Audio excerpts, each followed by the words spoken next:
everyone. It is Monday, May 27th at 5:30 p.m. We're here for the regular meeting of Lacombe City Council. Has everybody had an opportunity to review the consent agenda? Any items there for consideration? Councillor Hoekstra. Thank you, Mayor Creasy. Could I please pull out the minutes of our last council meeting?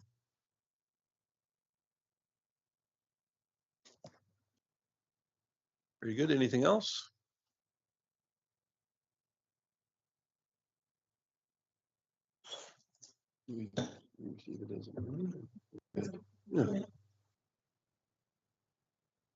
Councillor Connick.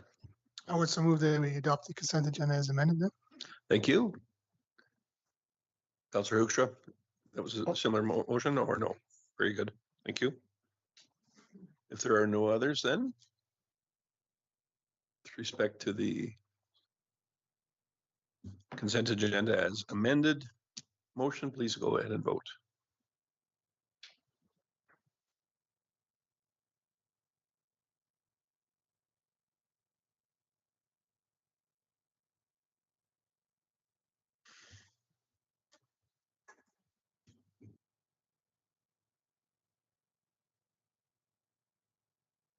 And just so everybody's watching at home, we'll see that we're short one participant here, one councillor. Councillor Dallas sends his regrets. He will not be joining us this evening, and that is unanimously in favor of the consent agenda with respect to the overall agenda.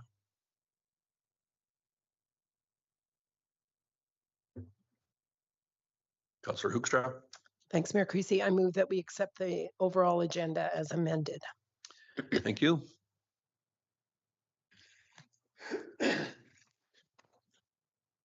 I did want to mention I do have a single information item for in camera. To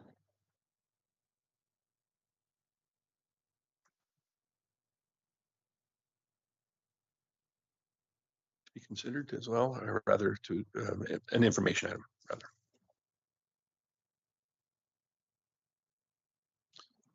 Anyone else?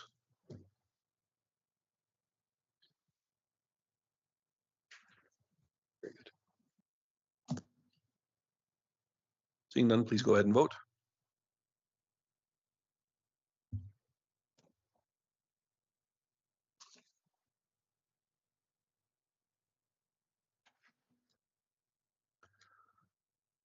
And that item is unanimously in favor as well. This evening, we do have an open forum presentation. I want to remind everybody that the open forum is to provide citizens and ratepayers with an opportunity to ask questions on matters of public interest or concern during a regular council meeting. And council may allow a person to make a presentation or ask questions of council about whatever they choose. I think it's important to note that questions may or may not, however, be answered at that time, given that we don't necessarily know what all is involved with the presentation. And just a reminder to the presenter that you are limited to 5 minutes. So please keep that in mind. And with that, I will welcome Shane Lacerna joining us remotely. And I understand that you are here to speak to us about the Rural Renewal Stream program. Welcome.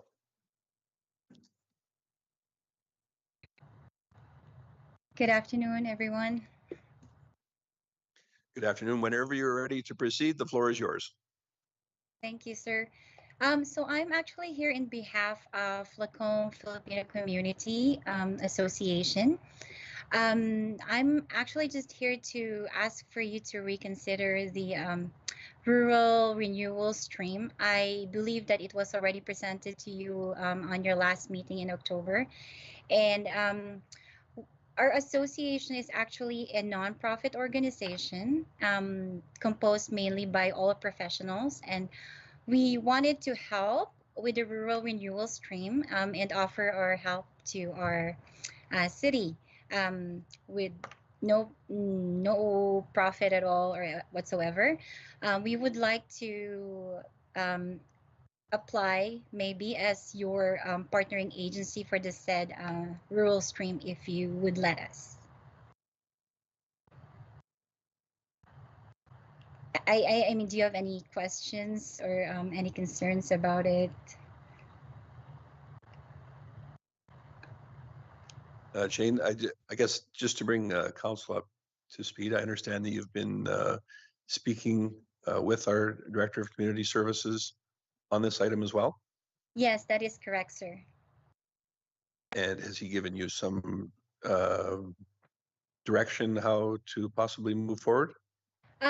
He did give me some advice. I believe it needs to be looked further. He does have some ideas that he had given me, but I do believe we can better look at this stream in a longer meeting, probably. I did meet him once and gave him our opinions and ideas of how we can be of help. And he also had informed me that he had spoken to some of his colleagues about it. They have different opinions about it, but we also have a lot of ideas on how we can help as a nonprofit organization as well. So if we are given the chance, I would very much want to give more explanation or what we are very passionate in helping our community. Pretty much, we are asking nothing out of it. We just wanted to help with our passion, basically to build these spaces on the job. I'm not so sure how to explain it, but we are trying to help the community hire more people and bridge the gap between the employers who are looking for people to work for their companies, and us would be able to provide that for them as well. And at the same time, it would help our community to grow as well. Rural Stream is pretty much having these people and families come in Lacombe to fill the gaps of the workforce that we have lacking in healthcare. Same with the food industry. Basically, the low-income jobs or low-paying jobs that can be filled by very much qualified people, and we can help, doing that. Very good. I think that Councillor Hibbs has a question for you. Yes. Thank you, Mayor Creasy. Is it Shayna? Is that how I pronounce your name? Shane. It is Shane. Okay. So I just looking at a previous memo here. I think it is in regards to perhaps a submission that your group did a little while ago that Director Lapointe responded to. So it does reference that we had discussed this in October. That does put us past 6 months for something coming to us. I did vote against introducing that in the past, but given the background that I see now and today's presentation, I'm interested in exploring that. So I'm not sure if other councillors feel the same, but I just wish that I would express that to administration and to yourself. So thank you for your presentation. Thank you very much. Thank you. Councillor Hoekstra. Thanks, Mayor Creasy. So Shayna, I was curious what your organization, if you could articulate why your organization thinks this program would facilitate more jobs being had than there are now. I guess, what are the benefits that you see from this program? So for us, we've been here in Canada for a very long time. We've pretty much process our own papers, so we have a lot of idea on how we can hire people from different countries or from different foreign places and fill the jobs that are lacking here in our community. What we wanted to do is basically just grow our community. We're very passionate of having more people in our community. We have a lot and met a lot of foreign students who have studied in RDP, graduated, and now they're trying to seek places to have them be retained in our country.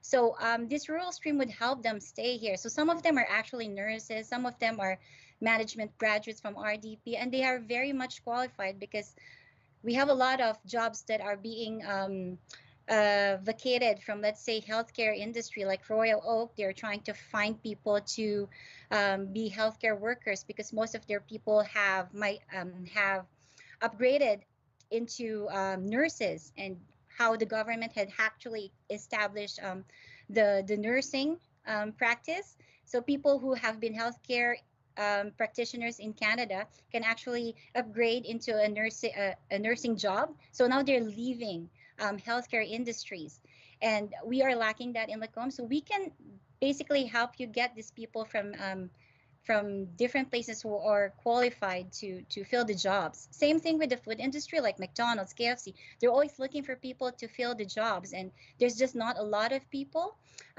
This is based on what we can see and what we can hear from the people that we've actually met here in Lacombe. So we can help in doing that with you as well, pursuing the rural stream. So the rural stream would help a lot of people that are already here, because some of them are leaving Lacombe, Red Deer, going to Sylvan Lake just to seek permanent residency because they have rural stream over there. If we have that in here in Lacombe, we can help them find settlements. That's very easy for us because I mean, Lacombe is a very beautiful community to live at. So it's not really hard for people to like stay here in Lacombe, and we're very passionate at growing our community. Not alone, not just the Filipino community, any community. We would really wanted to help do that. I myself Thank is you. very passionate about doing that. Thank you. I have one more question from Councillor Gullickson. Thank you, Mayor Creasy. I know we're past our time. I hope it doesn't affect too much here. Shane, I just would like to say that it's I totally think this is a great idea to get immigration coming to communities of our size instead of the larger communities in Canada. So I would certainly support looking at this again. And maybe there's some new information now that would make us more receptive. Thank you very much for your presentation. I look forward to hearing from you in the future. Thank you. Thank you very much. Jane, so that does, actually, we've got one more question here from our Chief Administrative Officer, designate. Thanks, Mayor Creasy. I wanted to just provide council an avenue to direct administration to follow up on this presentation, if you so choose. We'd recommend that a council direct administration to initiate an RFI response, where we can look at this program again with a focus on, based on this presentation, how a nonprofit partner agency can reduce the city's concerns with administering the program. So if council wanted administration to take action in response and follow up, then I would recommend a motion to that effect. Thank you, CEO Thompson. Appreciate that. Councillor Hibbs.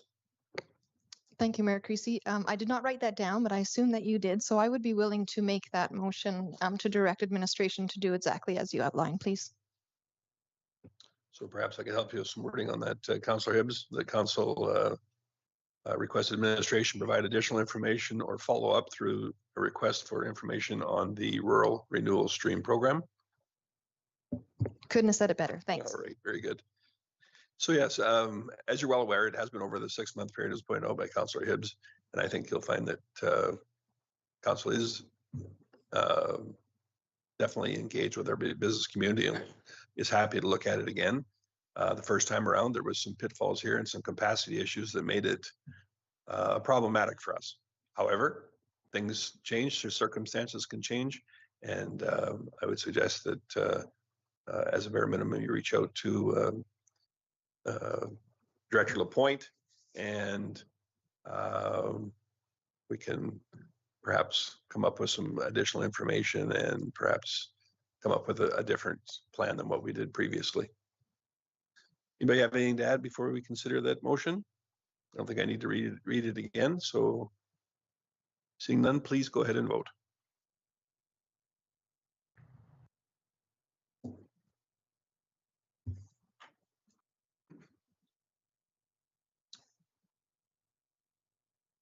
So with respect to the follow-up for the Rural Renewal Stream program, The vote is unanimously in favor. So we look forward to that coming before council sometime in the future. We appreciate your efforts and your presentation here this evening, Shane. Thank you. Thank you, sir. Thank you very much, everyone, for your time. I appreciate that so much. Thank you.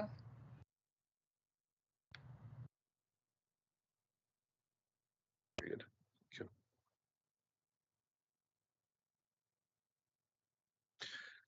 All right, so a bit of a jump in the agenda on my part to accommodate our presenter. I believe that Councillor Hoekstra, you had asked that the May 13 minutes be pulled from the consent agenda. So Thank you, Mayor Creasy. Yes, my apologies. I wasn't attending that meeting, so I maybe read the minutes a little more closely. There was a motion at the end of the meeting that did not have voting tied to it regarding writing a letter for Bill. That council directed administration to draft a letter expressing council's opposition to Bill 20, citing concerns. It doesn't show who voted which way or whether it was carried unanimously, because I was quite curious about that topic, so I happened to notice that. good observation. I know that it was circulated afterwards for approval by council. However, with respect to the vote, I will defer to administration and throw them into the bus to remember what exactly happened. Coordinator Bellabono. Thank you, Mayor Creasy and Council. My apologies. The vote, it was carried unanimously, so I do apologize for the clerical error. So I will make the amendment to those minutes.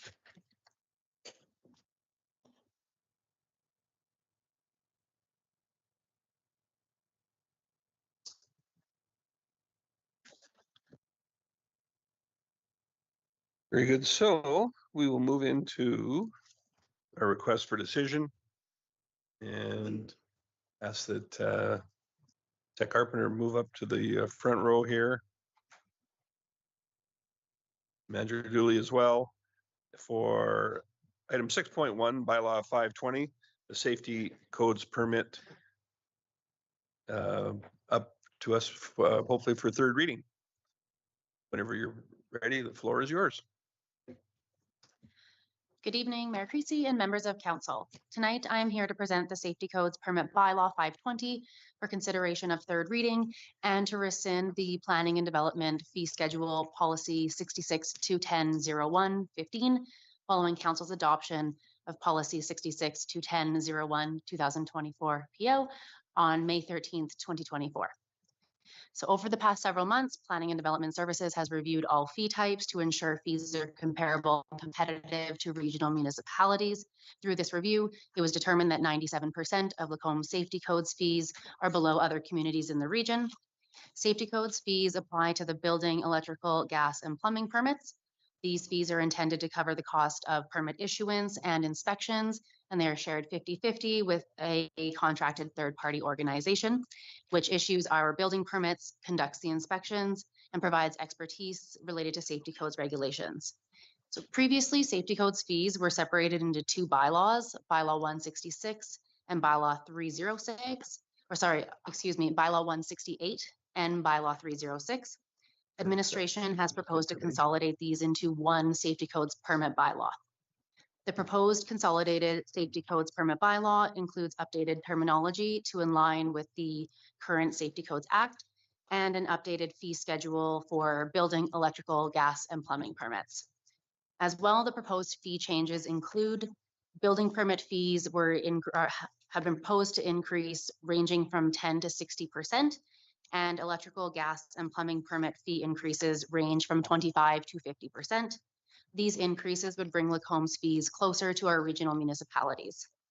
New fee types are added in to reopen expired permits and for reinspection requests. These would apply to all permit types.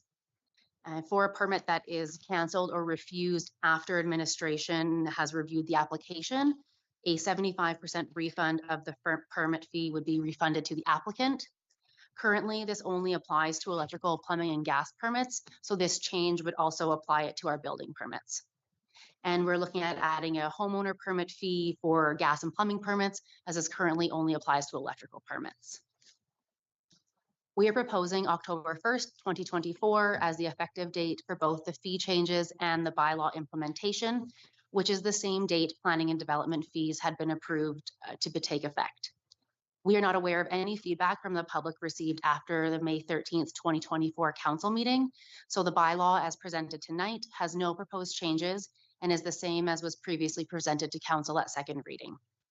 The recommended motions are that council gives third reading to the Safety Codes Permit Bylaw 520 and that council rescinds policy 66 to 10-01-15 effective September 30th, 2024. Thank you very much. I'm happy to answer any questions council may have. Thank you. Councillor Gullickson. Thank you, Mayor Creasy. Thank you for this, by the way. A lot of work. I would like to just ask a quick question. There's no concerns about with lower fees that we have compared to our competitors that we'll have trouble getting inspectors if we're sharing the cost? Or... Thank you, Councillor Gullickson. We don't believe so. Currently, it is a 50-50 split with our contracted third party. That contract is up for renewal in 2025. If there were issues with the RFP, we could look at adjusting that split to a different ratio. So the fees would stay the same and we would just take maybe a 60-40 split. Some municipalities even do a 70-30 split. So we could look at adjusting that as needed. But for now, we're comfortable with the 50-50. Thank you, because I've heard good things about our inspectors. I haven't been involved with them for years, but I've heard that they do a good job and are on time and are not holding up a lot of building. So I would like to move that council gives third reading of the Safety Codes Permit Bylaw 520.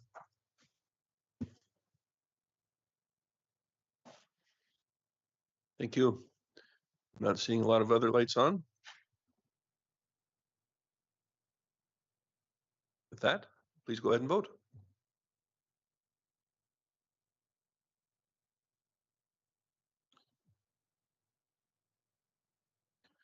So I think while those are tabulating, there was no input. I expect other councillors probably had a little input, as did I. I wouldn't say it was overly negative, though. So I think that it's still a wise idea to have delayed this an extra week. It really costs us nothing, and in the grand scheme of things, and provides that extra window of opportunity for people to speak out should they have a problem with these changes. I think they're justifiable, in my opinion. And by the looks of the amount of green on that voting schedule, yes, it is unanimously in favor as well. So that is passed third and final reading. Thank you.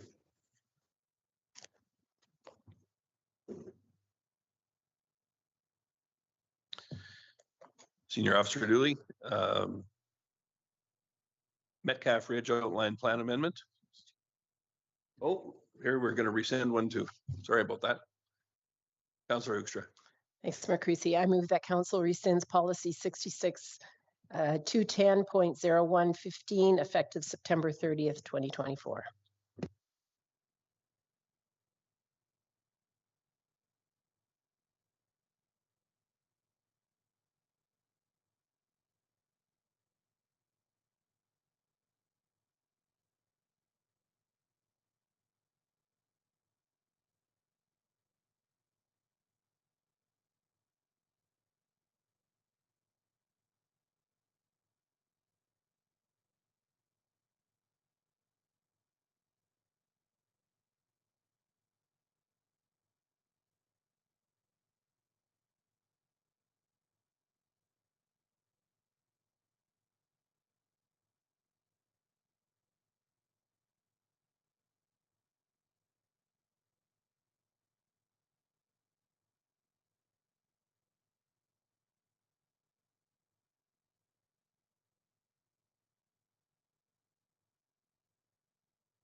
Nope.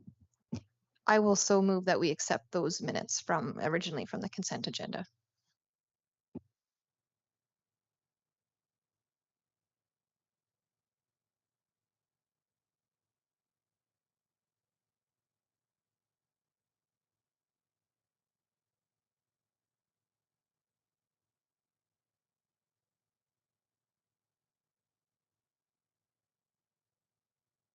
Any additional input? Very good. Please go ahead and vote.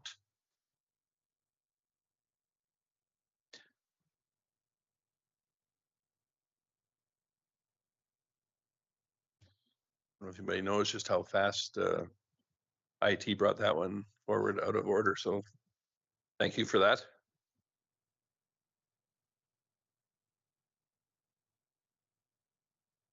And that is unanimously in favor as well. Thanks, everyone. I think we are back on track now. Senior Officer Dooley, for item 6.2, Metcalf Ridge outline plan amendments. The floor is yours. Good evening, Mayor Creasy and members of council. So this is for the Metcalf Ridge Outline Plan Amendment. It's to allow for future redesignation of parcels from R1 residential detached to R4 residential mixed. So it is to present the proposed amendment for council's consideration and to ratify the Harrington Ridge street name. GS Communities is proposing an amendment to the Metcalf Ridge Outline Plan to allow for future redesignation and subdivision of 2.2 hectares from the identified smaller lot single detached dwelling district being R1C, which is no longer a listed district within the land use bylaw 400, to residential mixed district R4 to allow for more medium density development. The parcels to be redesignated should this outline plan amendment pass and eventual redesignation pass are highlighted by the 3 yellow arrows currently in orange along those 3 blocks there. With the adoption of Land Use Bylaw 400, the R1C designation is no longer a separate district within the Land Use Bylaw. It would now be considered as part of the R1 district, which was combined with R1A and R1B into one district. If approved, the proposed amendment will result in an increase of 36 dwelling units in the Metcalf Ridge area and a density increase from 14.95 units per hectare to 15.98 units per hectare. There are no changes to the other land uses than the land use concept of the current approved plan, and the change from smaller lot single detached to residential mixed district increases the potential number of dwellings by 36. The developer has completed the required public consultation in accordance with the public consultation policy, and an open house summary was included in the agenda. So in this table 1.1 land use allocation, you can see the strikeout of number of dwelling units was originally 522. With this proposed amendment, it would bring the total to 558. The open house was held on April 19th, 2024 from 4 p.m. to 6 p.m. at the Lacombe Memorial Center. 5 people attended.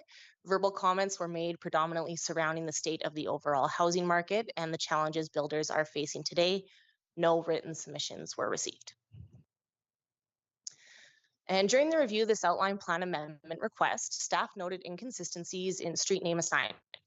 Prior to administration taking action to replace the street name in the field and its civic addressing records, council is now being asked to consider ratifying the current name Harrington Ridge. The name of this road was formally approved by council as Harrison Drive at the April 13th, 2015 regular council meeting. Administration recommends that council directs that the road name remain as Harrington Ridge instead of the previously approved Harrison Drive. Alternatively, council may not direct this change. Administration will implement the approved name and advise affected property owners that they are eligible for up to $500 in reimbursement for costs incurred as per the civic addressing policy. So staff recommendation is that council approve the amendment to the Metcalf Ridge Outline Plan as presented, and that council ratifies the name of the North-South Collector Road into Metcalf Ridge as Harrington Ridge. Thank you, and if you have any questions, I'd be happy to answer.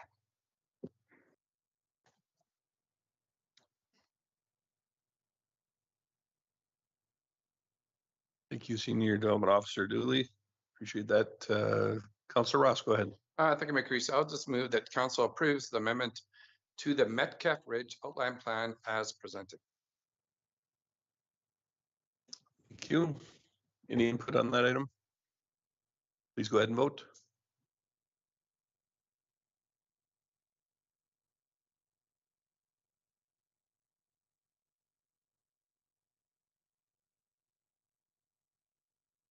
That is passed unanimously. Thank you.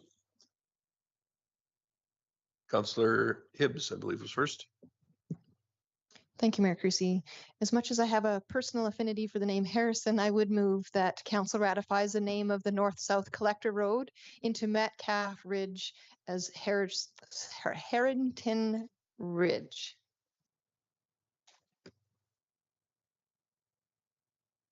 I see no other input, so please vote on this as well.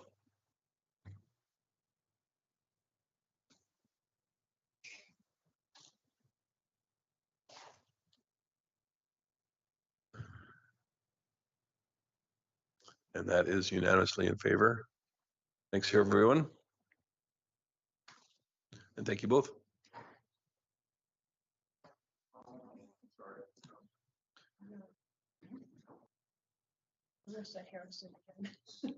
Manager Mitchell, you're up next. Thanks for joining us this evening.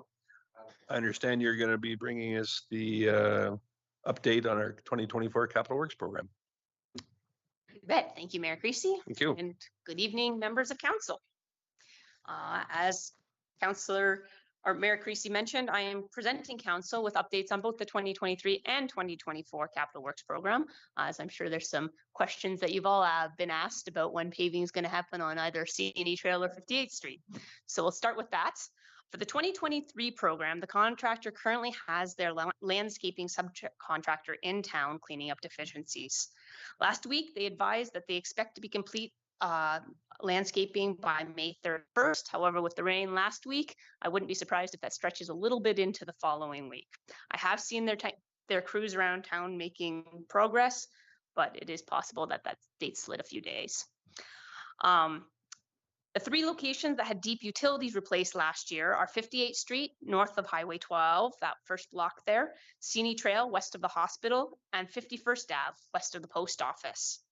We deferred the paving of the top layer of asphalt at these locations to allow for a freeze-thaw cycle to help consolidate the road base. This allows us to fill in minor settlements when we pave the top layer of asphalt and results in a better end product. To minimize impacts to Lacombe Christian School on 58th Street, Border Paving has planned top lift of paving for the end of June after school is out. The contractor is on schedule to complete all deficiencies by the contract completion date, which is June 31st of this year, and we're going to do our darndest to hold them to it. The 2024 Capital Works program, administration tendered concrete and asphalt paving items from several capital and operating budgets together in order to minimize project management costs and take advantage of larger quantities of scale, which typically result in lower unit rates. For that reason, the budget numbers that you see in here might not perfectly align with the budget numbers in the capital budget. The tendered work for this year is illustrated on the map on page 3, and it includes asphalt resurfacing on CNE Trail north of the roundabout for approximately 1 kilometer south of the city limit to the city limit. So I just want to reiterate that that's not from the roundabout to the city limit. It is for that 1 kilometer as we discussed last fall. This scope will replace like with like and does not include any road widening. It also includes the next scope is asphalt resurfacing and catch basin repairs on 47th Ave from 46th Ave to 2A, Highway 2A. So it's just a small portion on the south end of town, as well as asphalt resurfacing on 46th Ave from Highway 2A to 45th Street.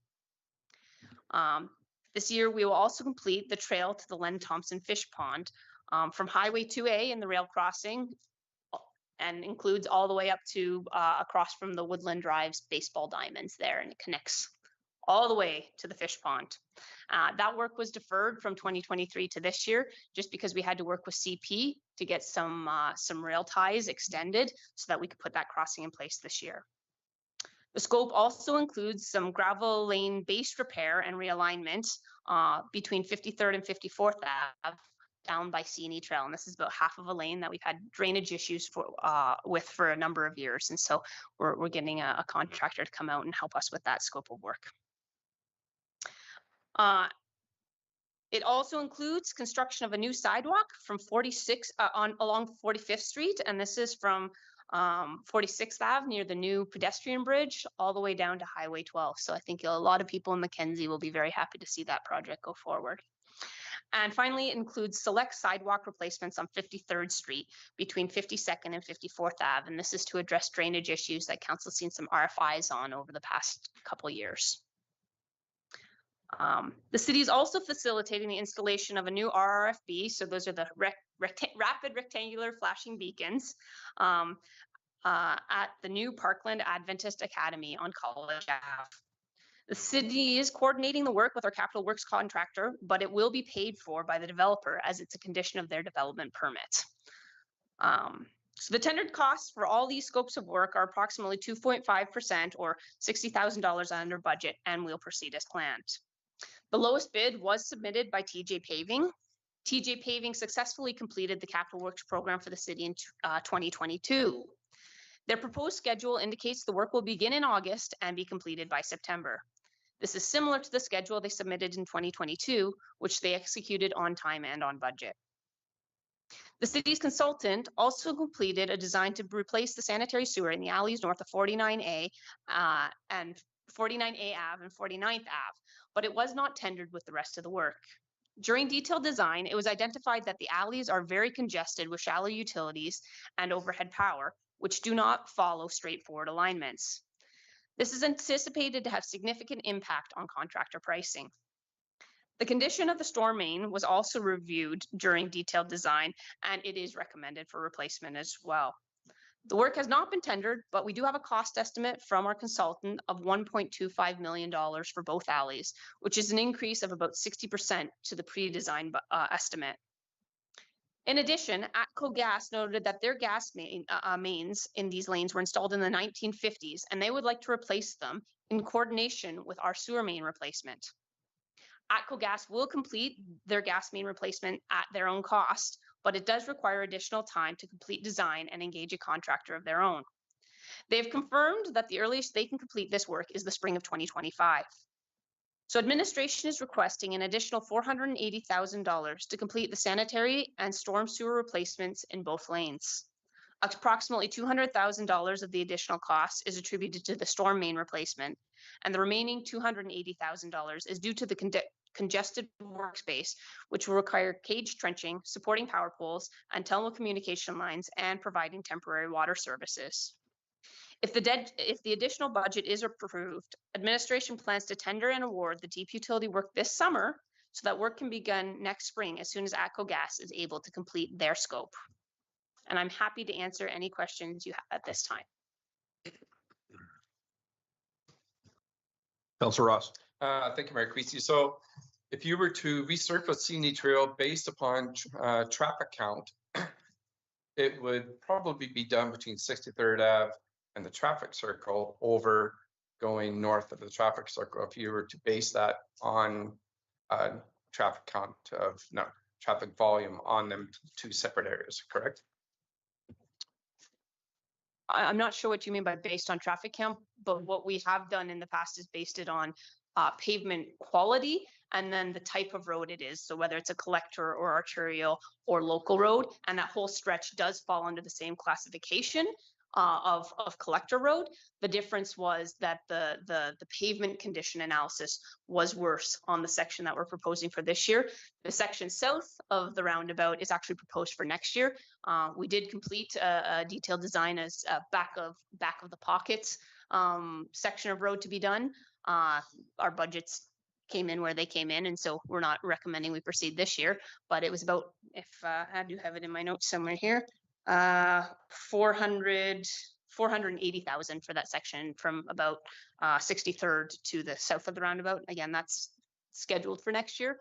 The section directly north of the roundabout to the section we're doing right now, I should have looked before the meeting, but I believe it's 2028 that section's scheduled for. I guess my point is I think that public would get more use out of traffic circle south, because I travel on the Sini Trail every time I go to my parents, and it's very frequent. And the whole road is really deplorable. Like, I guess it's what you're band-aiding is quite minimal compared to what I feel what the citizens would respond to, and visual perception of a response of work being done would be more well received south of the traffic circle, in my opinion. Councillor Koenig. Thank you, Mayor. Thank you, Mayor Creasy. I would like to make the motion. That council adds 480,000 to the 2024 capital works program with 200,000 funded by the storm sewer reserve and 280,000 by the wastewater system reserve. Thank you.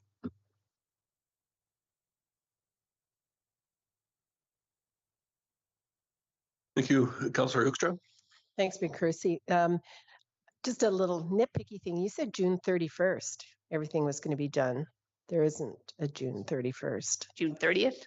Okay, so I was wondering whether you meant actually July 31st then. So I'm just so June 30, truly the end of June. The end of June. Yes. Okay, the public will be waiting. Thank you.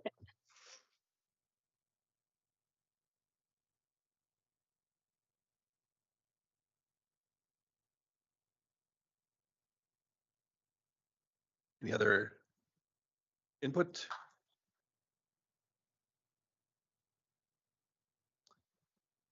Then please go ahead and vote on the additional $480,000 for the capital works program as from the two reserves as outlined in the motion.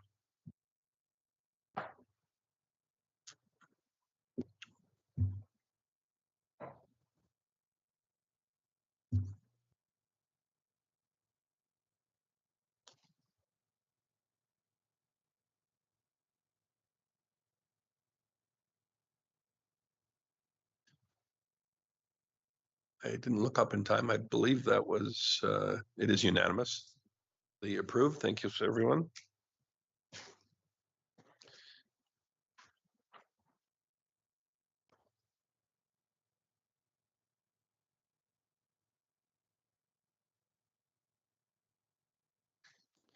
We have the pleasure of both Mitchells this evening. Welcome.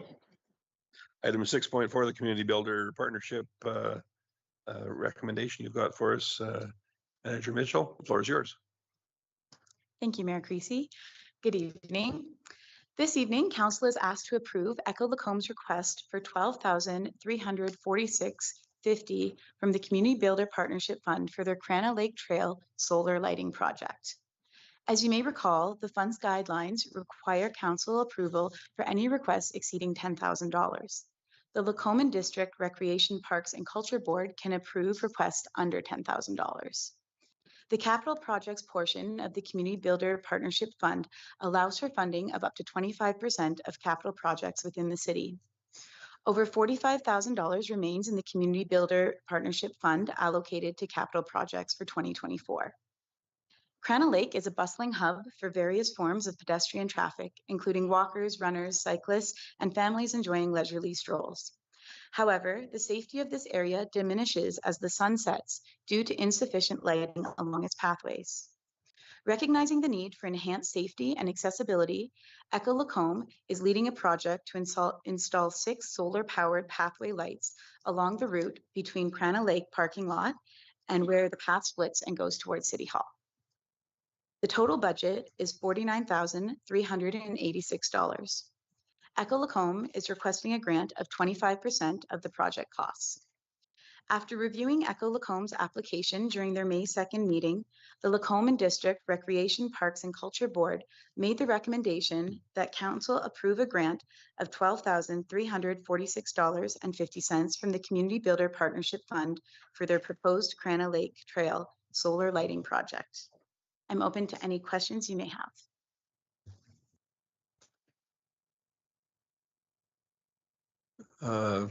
Councillor Ross. Thank you, Mayor Creasy. I was just going to go ahead and make the motion that council authorize the allocation of a $12,346.50 grant from the Community Builder Partnership Fund to support Echo Lacombe's Crana Lake Trail solar lighting project. Thank you. Councillor Hoekstra. Thanks, Mayor Creasy. I too wanted to make the motion. I think this is brilliant. People have been asking for lighting there for so long. But what I love about this is it also shows why using Echo Energy in our town, in our city, makes tons of sense, because this is where we see the money coming back and truly benefiting us. So this is a great project. And thank you for bringing it forward. Councillor Connick. Thank you, Mayor Creasy. I didn't want to echo that, no pun intended, but I'm just excited by this because this, you can almost consider this a pilot project in a way, because there are many areas in this town where there's been a call for more lighting, and I'm excited to see how this pans out and how effective it is, because I think if it works, I think we could see it elsewhere. So thank you. Councillor Gullickson. Thank you, Mayor Creasy. I just have a question where these lights are going to be. Is there one in our mayor's backyard by any chance? Great project. I think it'll be, if it works, I'm looking forward to seeing it. And again, I echo, sorry about that, Councillor Connick's idea of using it elsewhere. I think this could be a real boost for our city, because we do have some areas that are very dark, and can increase our recreation usage by having the proper lighting. So thank you for this. Thank you. Councillor Hibbs. Thank you, Mayor Creasy. I'll just be brief, but I just wanted to say this was something that was kind of on ECHO's radar for a while, but we have so many competing interests, and we've been busy with the food rescue. So I did ask for this to get brought back to the board, and of course they reviewed it and submitted an application. But I just want to underscore, yes, we agree that being Echo Energy, customers is what makes this happen. But I also want to underscore the concept that this is also as a result of resident feedback. Like, they have identified this as an issue and communicated that, and now we're solving a problem. So I really do encourage residents out there that when they see an issue, to bring it to our attention. It might not happen tomorrow, but at least it puts it on the radar so that we're aware of these things. And here's a really creative solution. Working with Echo Energy is fantastic to make this happen. Appreciate now the city's involvement. So I just wanted to make that comment. Thank you.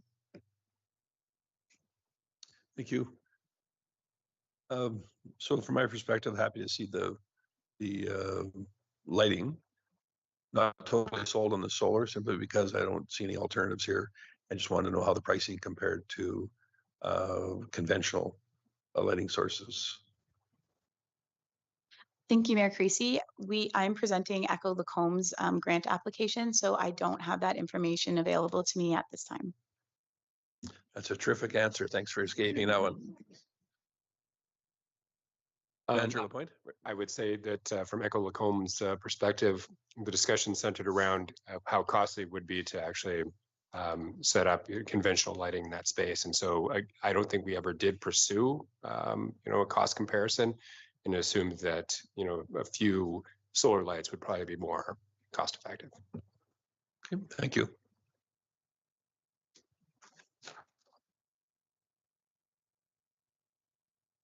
Other input? Who brought forth the motion?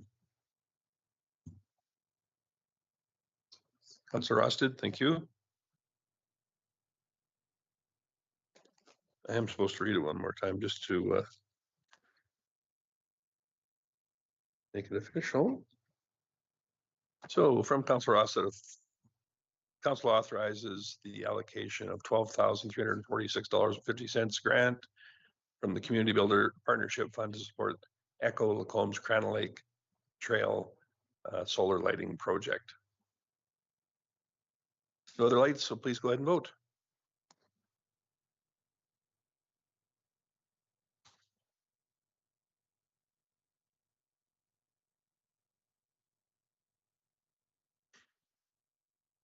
And that is unanimously in favor. The Mitchells are batting 1,000 tonight. Thank you both.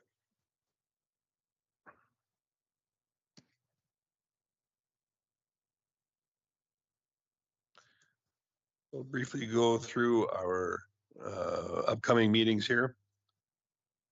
They're all regular council meetings held here at 5:30 p.m. in council chambers on the following dates: Monday, June 10th, Monday, July 8th, and Monday, August 12th. You can add those to your calendars. And I believe that is all of our public business for this evening. So we do have 2 items from in camera and 1 that was added as an information only.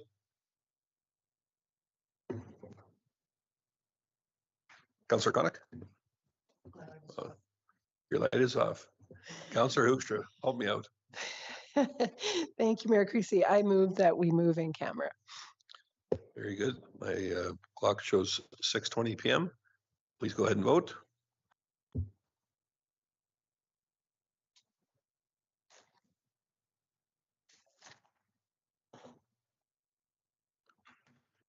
That is unanimous. When IT lets us know, we will be in